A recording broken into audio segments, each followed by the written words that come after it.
So my dad started this business in 1969 after immigrating from Trinidad and Tobago.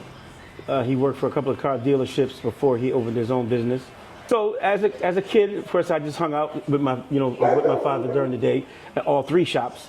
And then as I got older, my uncle was working here, and between him and my father, started showing me how to do body work. And I was always tinkering with cars and tinkering with motorcycles and bikes when I was a kid. So when I got to high school, my father was like, okay, I'm going to show you how to really do the business part of it. So he taught me how to write estimates and estimate cars, and my uncle showed me how to do framework, and a couple of guys that worked here, one of the guy named Victor that showed me how to do the body part of it, the bondo part of it. So just learning from all of the older guys as I came up, from being a young guy.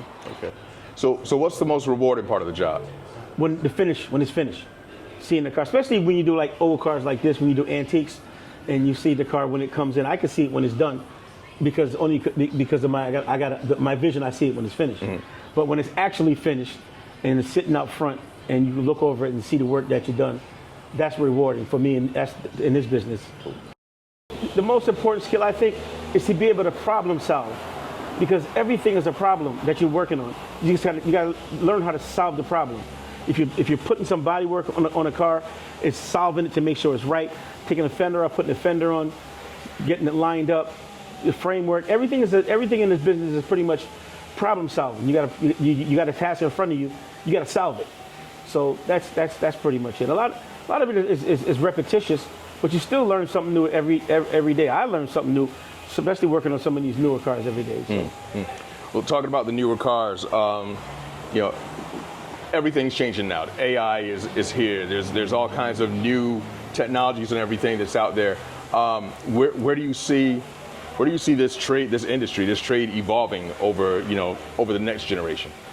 So I think tools is what's going to make this business work faster. Getting the tools to get the job done faster. But as far as this actual work, I don't know if they have a robot that can do what we do. So you can program a robot to do a task, but then if it's a problem, the robot's got to know how to solve the problem. So if you can't program a robot to solve problems that occur, that every car is a different problem. And so every situation is a different problem. So I think that's a human touch. I don't think you can program a robot to solve problems like a human can solve problems. But so I think tools is what will make this industry move faster. Better tools to get the job done better and faster. It's a rewarding industry. If you master this craft, there's nowhere on this planet you can't go and eat, because everywhere you go there's a car, and it got to be worked on. So this is a skill that will train you to feed yourself and your family.